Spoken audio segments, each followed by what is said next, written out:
melawai.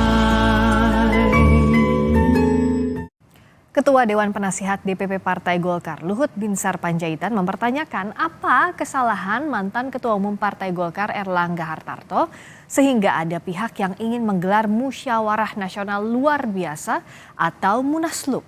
Luhut mengaku kaget dengan isu Munaslup Golkar.